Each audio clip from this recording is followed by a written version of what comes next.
All right, Ryan, it's time to determine what topic we'll be discussing today.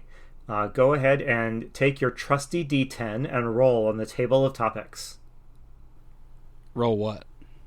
A D10. I don't know what you're talking about. Oh, boy. Okay. Okay, well, maybe I'll just roll for Ryan then. So, 1.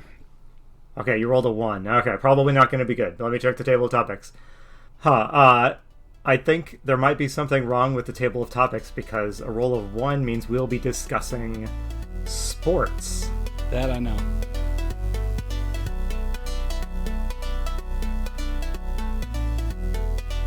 Hello and welcome to Roll for Topic. This podcast is normally about topics related to running role-playing games, but this week we have a very special episode for you. We have brought on our resident jock, I guess, to come on and explain something to us. That topic is going to be fantasy football. So I'm Chris Salzman. I'm Andy Rao. Hey, I'm Ryan. It's the first time I've been called the resident jock. Con, you gotta lean into the bit here, Ryan. Yes, yeah. Andy told me yesterday that he had no idea what fantasy football was. So I started sending that over to you via text message, and you were just bewildered by that. And I was telling Andy various things about fantasy football, and he just had no clue what was going on. So we thought this would be a great opportunity to have you come on and explain this thing to us, because we like gaming, and fantasy football is a game that millions of people play. Billions? I don't know. Football specifically is probably in the millions because it's such an American thing, but yeah, fantasy sports overall are huge worldwide. And this is a thing that I think a lot of tabletop role-playing game enthusiasts don't really have a good handle on. So I would like to start with a little fun exercise. What I want right now is I'm going to ask Andy and Ryan to define something here. Andy, I want you to define what football is. Define what football is. Okay, yes. Not fantasy football, but Well, I want football and then fantasy football. Okay. Football. So I know what football is. I grew up in Southern California as a fan of the Chargers, who I don't know if this is still the case. It seemed at the time like they were the worst team. This explains so much. The worst team ever. In fact, I'll have to interrupt you. The team charger for the San Diego Chargers before their game on Sunday stabbed their quarterback in the lungs with a needle. I swear, this is a true story.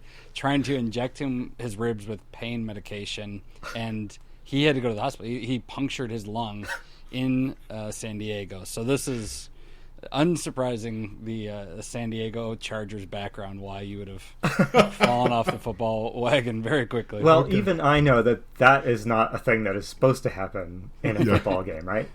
So, so football, it is a game of skill and strategy.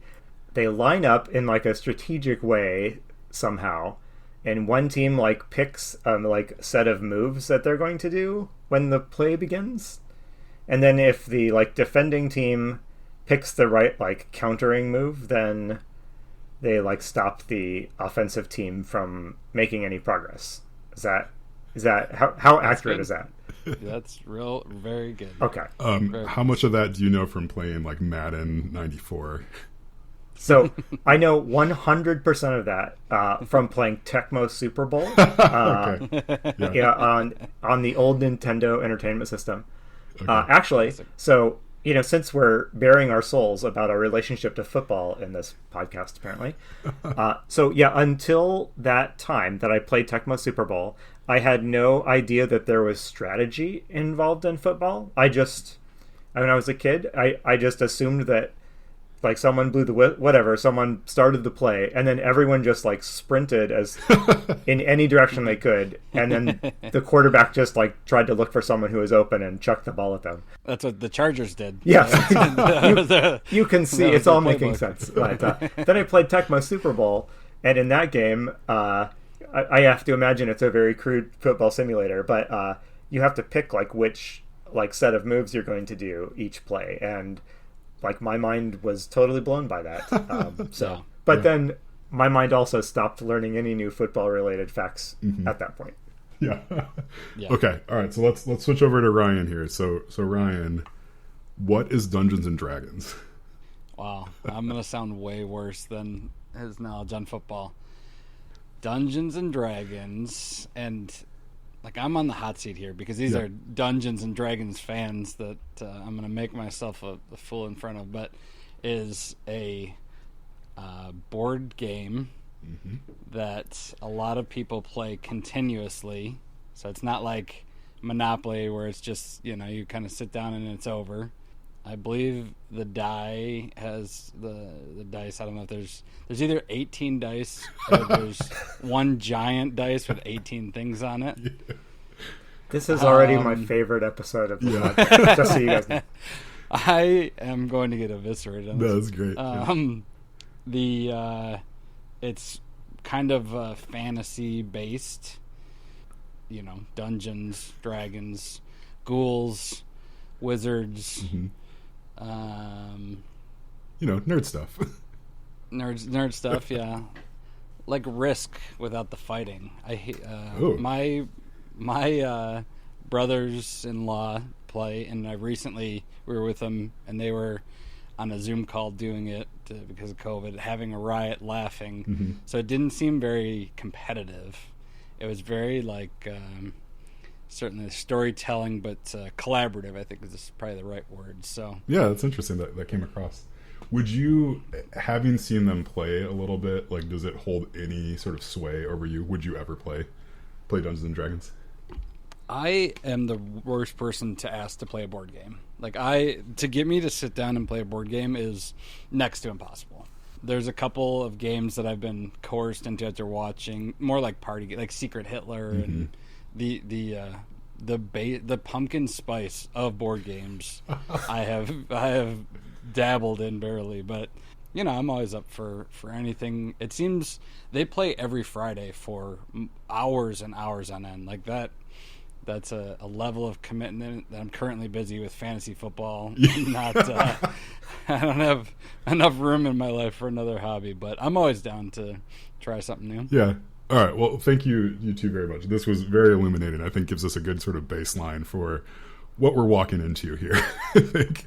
Yeah. So what I want to do now is let's sort of dive into fantasy football. So, and I will try to define fantasy football because I don't really know either totally, but so my understanding, and I'm going to speak my piece and then let you correct me, is that every week you pick sort of a roster of a fake team that you are presenting in the league that you're competing in. So you get a couple friends together and you all have your own teams and stuff. And then based on what real life players do, you end up getting points for it that then determine whether you won or lost that. And then there's rankings and stuff that go from there. Is that it? What else is there to it? It's like a game within a game. So they take real life stats, like the yardage gained, if you score the field goals kicked, and you attribute points to all those events. And then you have a set type of player and a set lineup that you pick from out of your pool of players. So typically it'd be 1 quarterback, 2 running backs, 3 wide receivers, a tight end, and a flex spot with any of those guys can go in there, and then a kicker and a defense. That's kind of standard, and there's a lot of variation in that. But out of those position groups, you have to pick 1 in each. And then, for example, if your running back gets 0.1 points for every yard he gets, 6 points for every touchdown he scores, 1 point for every pass he catches, all these points are accumulated, and then it just becomes this game within a game where your lineup goes against your opponent for that week, and whoever scores the most points for that week wins. I should say every question I'm going to ask about this qualifies as a dumb question, so I won't say that. You don't have to say in front of every question. This is my blanket statement right now. Is the scoring consistent for every person in the country who's playing fantasy football? Are they scoring it the same way? Or do you decide, do you make a custom, score system? It's a little of both. So ESPN and Yahoo have the biggest standard fantasy football league platforms. So it's free to sign up. You go in and sign up, and then there's standard scoring. And then, depending on your league, you can adjust it either way. So, for example, the league I play in doesn't do defense and kicker. So we cut out that position completely because it's a little bit more random, tougher to get kind of right. But you can go into ESPN and decide a touchdown is worth 7,000 points, and a run is worth 4 points or whatever you want. So it's customizable within those platforms. I would guess most people just stick to the standard scoring that ESPN and Yahoo tweak over time to make it roughly fair and kind of match a real game in some sense. Now, I promise I'm not just going to turn this into like frequently asked questions about fantasy football, but yeah, I think that's part of the point. One or two other questions, like so I understand what this is before I get to some my points. This is not like a simulation of like a real football team, am I right? So there's like more people on the team than you're picking, right? Like in an actual game. Are you just picking like the interesting in positions? The actual game? That's yeah, exactly right. So, on both teams, on any given play, there's 11 players, and on your team, there maybe be 9, let's say. So, but what you're doing is you're picking what they call skill positions. So the quarterback, the running back, the wide receivers. These are the people that are catching the ball, throwing the ball, and then there's the center who's 2 feet away from another 350-pound person getting punched in the face for 60 minutes, and he gets no love at all. And this is making me so sad because I will admit that I played football in high school. I hated it, but I was a guard on offense and defense. Exactly. And so you're telling me they have basically just said like these guys don't matter. You couldn't if you made it to the NFL, you can't even pick yourself. That's rough. Because it's a little bit more difficult to ascribe points to that person. It's just it's not like you can see him catch the ball and say, oh, he got 12 yards. And there is a couple of advanced leagues where you can get a little bit deeper on defense, I think. Like if one of your guys is tackle and gets a sack or something. Yeah. Or an interception, of course. But for the most part, it's the skill players. Speaking of skilled players, can I share a touch football anecdote from my youth? Oh, yes. Yeah. I bet this is a move you frequently probably see used in like fantasy football. So I was so bad at touch football. It's the kind where you like rip the Velcro thing off of other players, right? Flag football.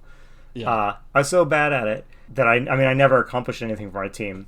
But about once every year in junior high, we would employ this devious strategy where, because no one would ever imagine that I would ever be thrown the ball, they would tell me to go and like stand right on the sidelines so I looked like I was a bystander. And then they would like freak out they would surprise the other team by throwing it at me, standing like trying to blend in with the crowd, but right inside the boundary of the field. Nice. And then that was like in my head, I would catch it and then score, but like actually I'd never catch it, or it would like hit me in the face, and then just like kind of my shame would increase. Yeah. But yeah, yeah, that's a long way, like from the middle, to the sideline. Yeah, that's a long way. So what I find really interesting is, you mentioned like there's these rule sets that get tweaked every year. Like I would imagine they keep them kind of static within the season.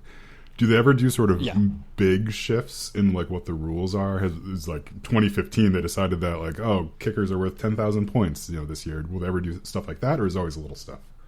It's always little stuff. It's pretty variable league to league. So because it is customizable, if you want to, you can do whatever you want. So it's more league to league than ESPN saying this is what it's worth. It's gotten so popular in the last let's say 5 years that now there's different formats, which is more the change, where you see a DraftKings pop up, and that's what they call daily fantasy sports. So instead of at the beginning of a regular fantasy football season, you draft 20 people, and then every week you pick 9 to play, and you can make little changes. DraftKings and FanDuel came up because what they did was you pick a team for that weekend, and then that Tuesday they're all gone. Huh. And that way, the next week, if you didn't like your team last week, you pick a brand new team. Whereas in regular fantasy football, you're kind of stuck with the team that you have.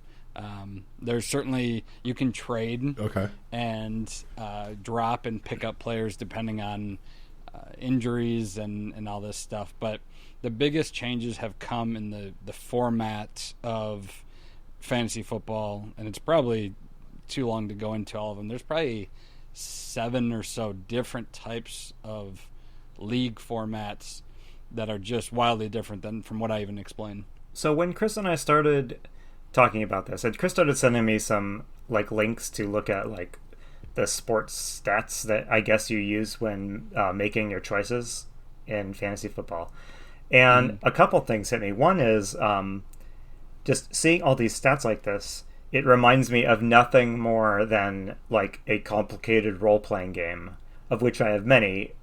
Not that like fantasy football is like a role-playing game, but I don't know of any other context in which people like players are like quantified like this. Sure. That's how the vast majority of role-playing games represent you in the game world, is by using numbers and math and stats to quantify what you can do and how good you are at certain things. So that was a little bit mind-blowing, just seeing how many stats there were for any given person and how like obscure some of the stats were. And secondly, the idea, when I started to understand a little bit more about how this works, the idea of like picking I keep wanting to say pick your characters, but picking your players for your team makes me think of like building a Magic deck, like the thought that goes into that. And I don't know if you have ever played Magic the Gathering. I did when I was younger, yeah. Yeah, but so like in Magic the Gathering, you're assembling a deck of cards that you think will perform well against other decks. Yeah. And you're looking on one level, you're looking at like, how powerful, how awesome is this card? But you're also looking at things like, how is it going to fit with the other cards I am choosing? And absolutely. It made me wonder, do you get that level of like kind of meta strategy going on with your fantasy football thing? Or is it better to just always pick the batter that has like the highest batting skill? Yeah, so I think what you're talking about is like more internal strategy, like laying out the best deck that will complement itself or prevent any weakness, that sort of thing. Yeah. With fantasy sports, you're looking at that strategy, but you're looking at the opponent that your players are going up against. Oh. So if you have a wide receiver from the San Diego Chargers, and he's really good.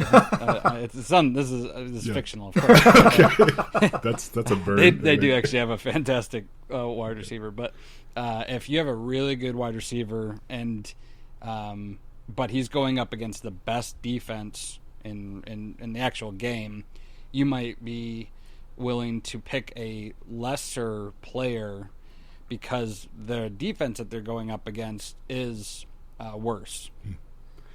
Or you can get down to even their position and how an opposing defense would cover that. So it's not so much internal. There's a little bit of that, and making sure that you have some players to cover and flex spots and stuff. But it's more about that particular week, who is going to put up the most points on the opposing team in the real game, so you can gather the most points for your player that week, which of course is random and that sort of thing. But is there any sort of limit on the players you can choose in a game like like Warhammer, another D&D-ish sort of game? You are assembling a team of a little army of characters to beat the other team. Each piece has like a point value assigned to it, and then you are told you can build like 100 points worth of team. And that's to prevent everyone from just stacking their army with just the best thing. Is there any sort of like kind of regulation of like you can't always pick, you can't pick like the number one person in every position?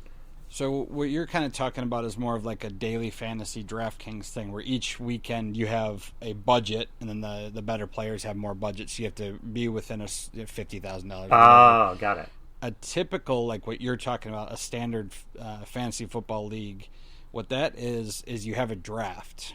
Okay, so at the beginning of the season, all of the players go into this big pool, every single one. And let's say your league is 10 people. You all pick a number out of a hat, 1 to 10, and then that's your draft order. So let's say you're up first, and now you have everybody in the NFL to pick from. And so now you start picking. So you get to pick whoever you want. And it's number 1, it's Christian McCaffrey. He's the best running back in the league. He's always number 1. And then Chris is number 2. So now Chris gets to pick, and Chris picks the running back from Dallas. I'd probably get the Chargers guy that got stabbed in the lung. Yeah, That's Keenan probably Allen.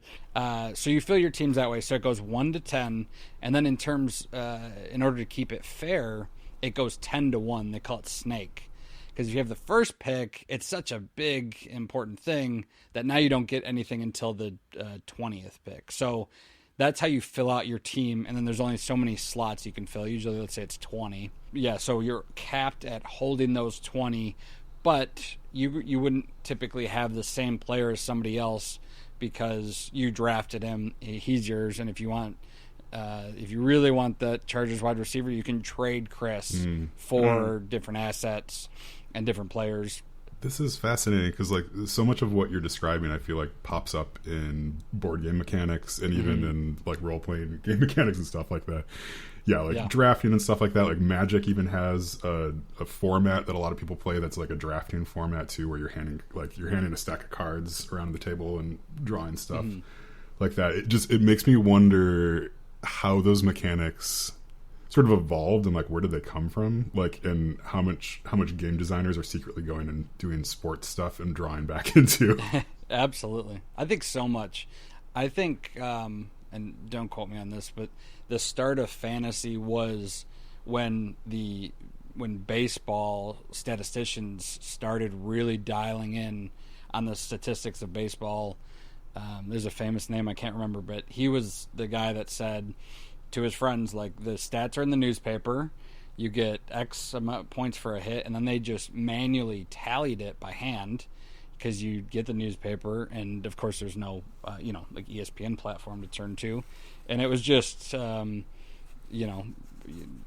you say, just people that take numbers and really dive in so deep on something that they're just making games out of it. So I think there's a lot of parallels. I think like a lot of role-playing gamers, people play D&D and stuff. I think if they were to approach fantasy football, I think first of all, like if they were gonna like approach it, I think from the mindset of like most D&D players, they'd probably come up with some sort of other goal other than just like getting the most amount of points. Like my first reaction when you're explaining all this is like, I want to put together a team that gets the fewest amount of points. Like somehow pick the guys that like never hit the field the whole time. Like I want to like max out that 0 number the whole time, right? Like, because to me, like, right, like you're like adding a little bit of story or kind of some sort of like meta, level to the thing. But yeah, so I guess like when you're playing fantasy football, it sounds like it's a very like cold and calculating thing, but I imagine there's a lot of emotion that goes into it too. Like, do you ever find yourself like, I have to pick this guy because I like this guy, or is it always like, gotta look at the stats? All the time. There's so many different things that go into it. So what we talked about was called the redraft league, where every year you put all the players back into a pool and you pick your 20 again from scratch. Our league that we've developed, you keep 75% of the players every single year. So that's called a dynasty setup. So I've had the same 10 out of the 20 that we have for, this is my 4th year now. Like my dog is named Carson as an inside joke, as well as he did really good after Carson Wentz, who's the Philadelphia Eagles quarterback, who's currently having himself a bit of a tough year. But I will stick it out with him because, it's like a hometown hero kind of player. You just don't have that geographic connection, but it is like you'll get irrational because you've seen a player before, or you just have a hunch. I mean, there's certainly that part of it for some players, but a lot of it's driven by the team that they're on. Superstition. I mean, we're talking about sports, right? So superstition is a huge part of sports and all that type of thing. And then it gets down to the cold and calculated. And we do this year round. So with that league with 15 players, it's the regular season when you're playing your other friends is during the NFL regular season. But we usually do something called owners meetings in February or March. Owners meetings are to set the rules for the next season, and those get extremely heated. Okay. So that's one thing I know about Dungeons and Dragons. It has like a big book, right? Yeah. Like a famous book. Many books, Yeah. We're writing the book, which I'm sure that's part of it too. And it's a competitive setup, so it gets very, very, very heated. I'll let you butt in just a second, but like, what's the thing that you've argued the most about? Like, what's the most minuscule rule that you've been yelling about? Oh man, it's hard to just say how minuscule it is without going into such detail about fantasy football that even to fantasy football players would seem preposterous. But we have what we call like forced variants. So, and just so you can keep the same team, we have rules on why you would have to get rid of a player. And so the events that lead up to you having to drop a player are shouting matches, and when you can pick him back up. And there's a 24-hour dead period. When does the clock start? Because NFL.com put it up at this time, but Adam Schefter, who's an ESPN analyst who always knows the inside knowledge, he put up 5 minutes before, and so yeah, it's an obnoxious level of bickering and moving the needle very, very little. That sounds a lot like D&D nerds arguing about how they totally nerfed Fireball from one edition to the next. So listening to this, I'm amazed by a couple things. One is I'm amazed at how much fantasy football just maps directly to like a tabletop gaming experience. Mm-hmm. You describing setting up a team just sounds so much like assembling a party of Dungeons and Dragons adventures, or building a magic deck as we've discussed, or something like that. But here's the big difference, and this is why I want to hear from you. What makes fantasy football fun? Because in my mind, if I'm playing D&D, the game actually begins once I've picked on my team. Picking the team is a fun exercise in itself, but it's just a prelude to the actual experience at the table where I'm going to be playing through an adventure with my friends. It seems like with fantasy football, you stop at the point where having assembled your team, do you just sit and you wait and you find out if you won? No, that's so. Tell me what happens after you put your team together. So before the NFL season even starts, you pick your 20 people. Okay. Your 20 guys, and that's your starting 20. And then this is like a big event when you pick it, right? Like you're getting together. This is a party. Okay. Yep, you get together if you can. It's obviously with COVID and stuff, but it's very social. It's also like competitive, and either making fun of somebody for a bad pick or I wanted that guy and all that. So that's before the NFL season even begins. And then out of the 20, you play 9 every week. And in between, there's injuries. Guys do really good. Guys do really bad compared to preseason expectations. There's suspensions. There's trades. There's what we call free agent moves. So if you have 10 guys, you have 10 people picking 20 guys. You got 200 players on teams. There's maybe 400 other players out there in the potential pool. So if you picked someone really bad, you can get rid of him and take from this free pool another player to replace him and try to. So you're from the beginning NFL game to the end of the NFL regular season. You're trying to craft this team based on an always changing. I mean, last week in the NFL was one of the worst. It was we called it Slaughter Sunday because all unbelievable big names got injured for the year. Sprained their ankle. It was just it was a weird coincidence of how many people went down. So then everybody's scrambling, and they're all scrambling for the same people, right? There's a good order to all these players, but so it's a week to week And, for our league, day-to-day review of who's supposed to do good. Maybe that guy was doing good, but now he's playing 3 bad teams in a row, so you can swap them out. So it's your team changes week to week pretty consistently, depending on how active you are. I've played games called Advanced Squad Leader and vary hundreds of pages of rules, and what you're describing to me sounds like too much. Like it sounds like too much. I couldn't do it. I don't know, Chris. Like, what is your reaction to? It sounds too intense. Like every day. Like, oh man. Like, and all of the options you just described, people getting traded and injured, and in their performance. I mean, obviously, I guess I'm going to assume that like a certain percentage of players, that you can play this pretty casually and not like stress all these details. Absolutely. And I would think that D&D or any game like that would be the same. And I don't know if that's true or not, but I think with fantasy football, it's easy to check in and out because the collaborative part is kind of on Sunday, right? Mm-hmm. When all the games are going. Mm-hmm. And even then you don't have to be together.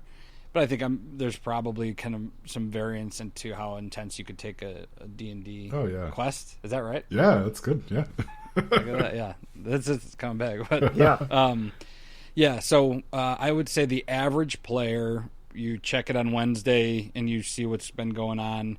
Football games now start on Thursday.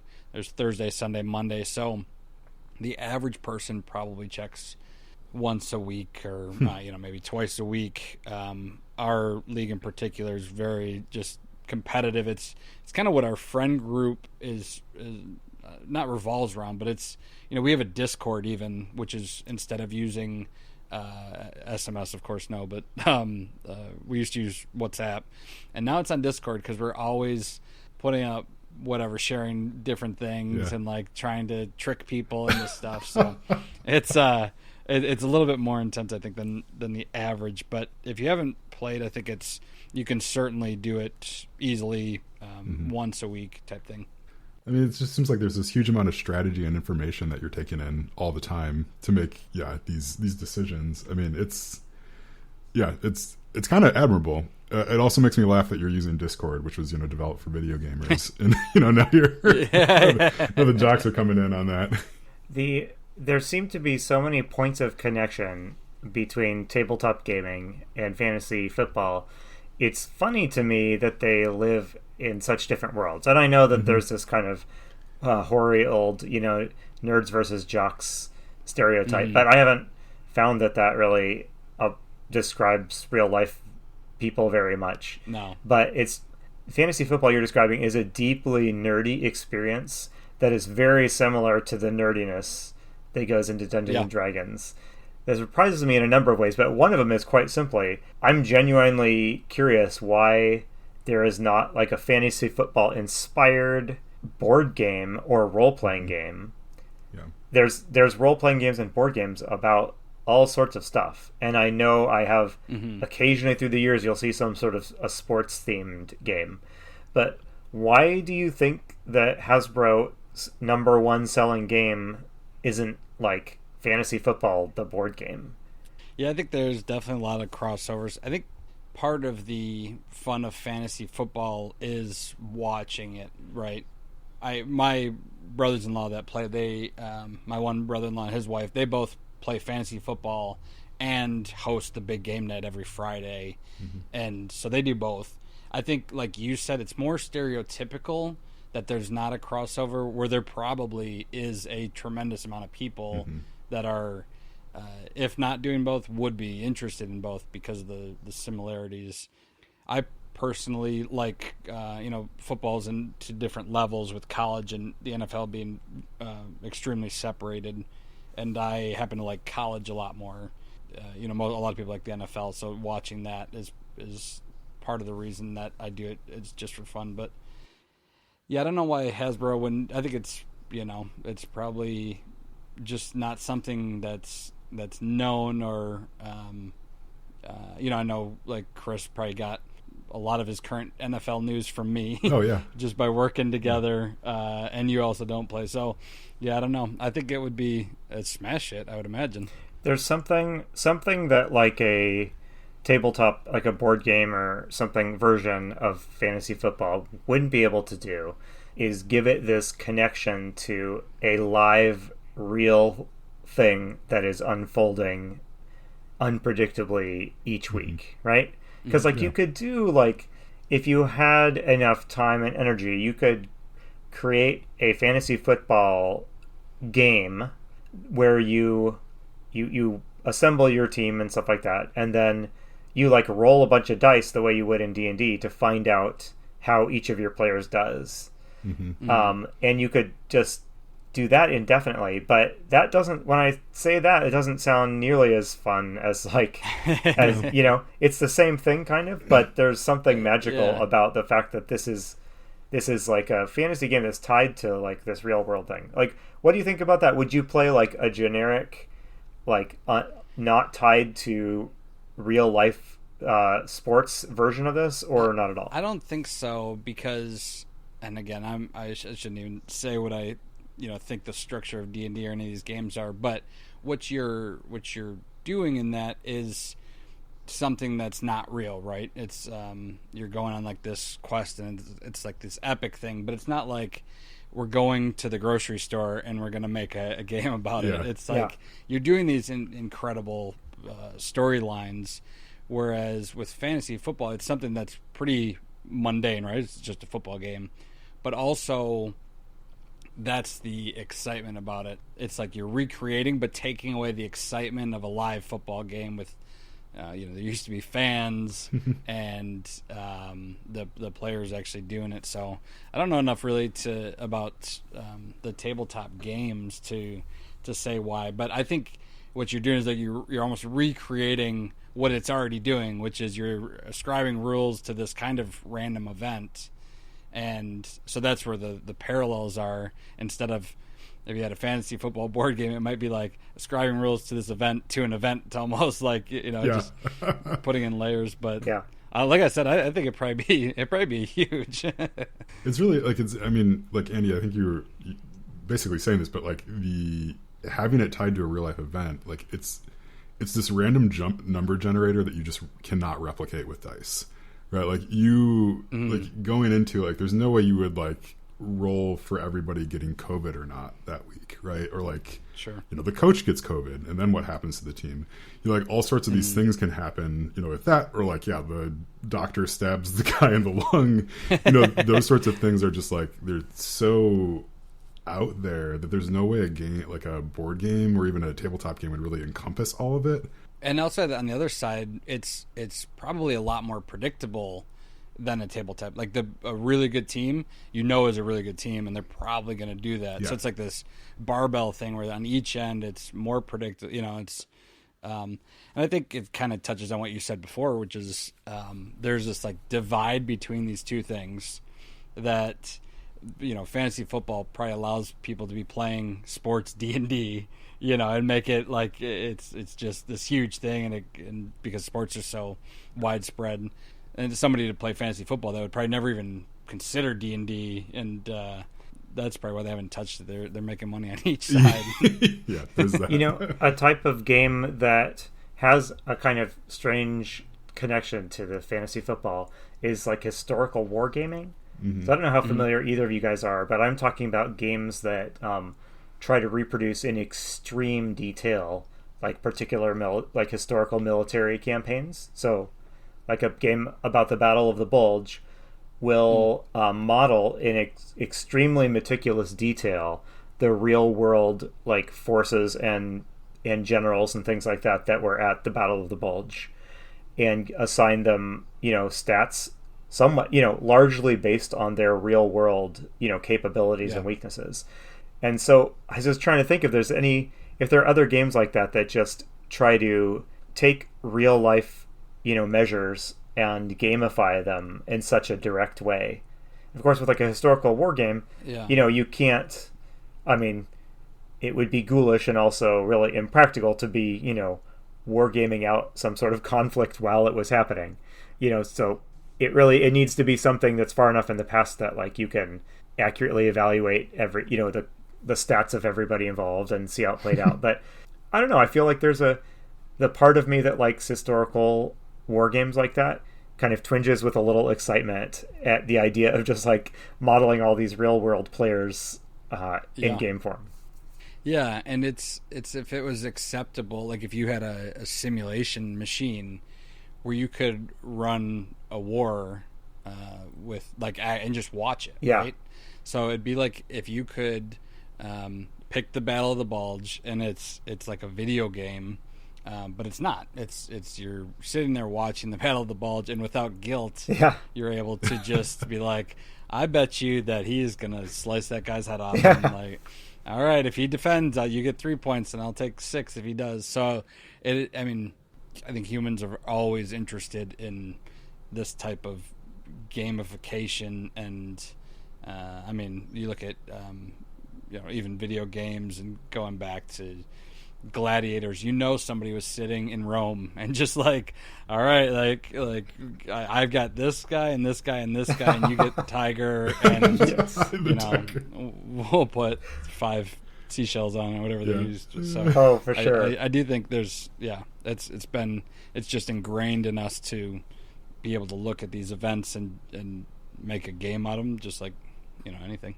Well, I think we are coming up on our time limit, so cool. Let's offer a minute or two. Are there any kind of final burning questions anyone has, or closing thoughts? I want to invent a game for Gen Con next year where you go around and you bet on all the other games that are being played and create like sort of like a fantasy football, but like on top of Gen Con. Whoa. Yeah, there you go. My mind is getting blown just like at a rate of like every 4 minutes in this podcast. Yeah. I'm sure it's been done. But yeah. Well, I have been inspired by this conversation.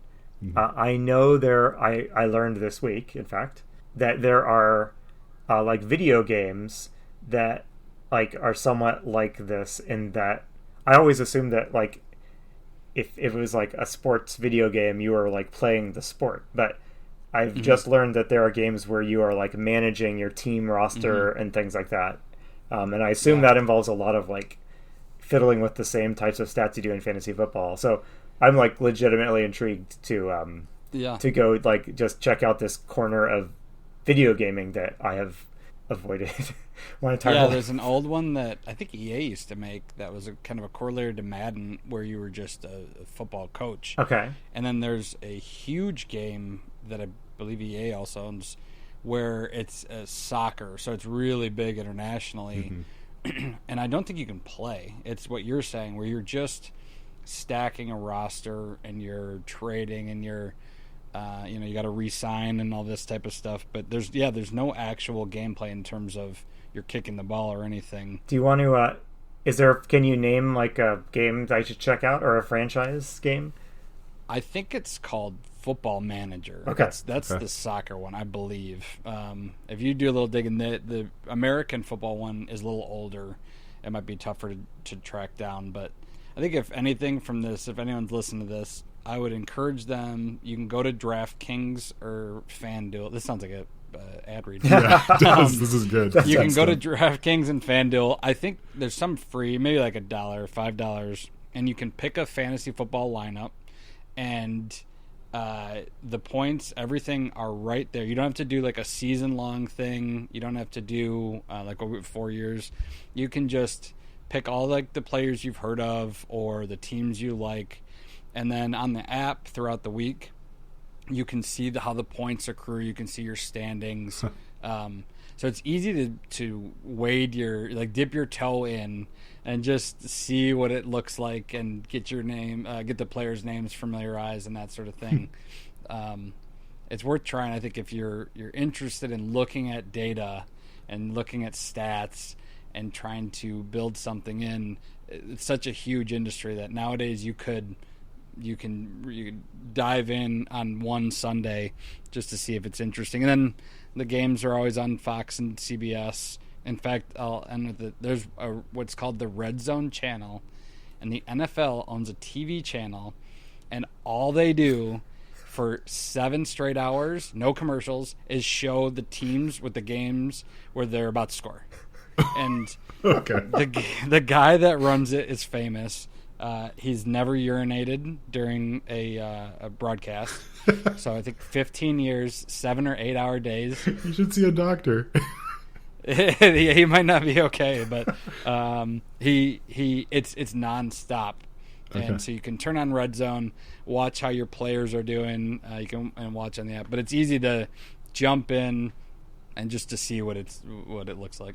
All right, so I got to ask. So, having had this conversation, where do you guys land? Which is nerdier, Dungeons and Dragons or fantasy football? Chris, answer. Oh, fantasy football, a billion percent. Ryan, what is your take? Are you the real nerd here, or is it us? I'm heavily outvoted, so I'm going to abstain. But I'll come when everything's clear. I'll come play Dungeons and Dragons. You all do fantasy football on DraftKings this weekend. We'll talk about it. Okay. And then we can do like a objective evaluation. Yes. All right, you've got a deal. All right. Yeah. Okay. Chris, you want to close us up here?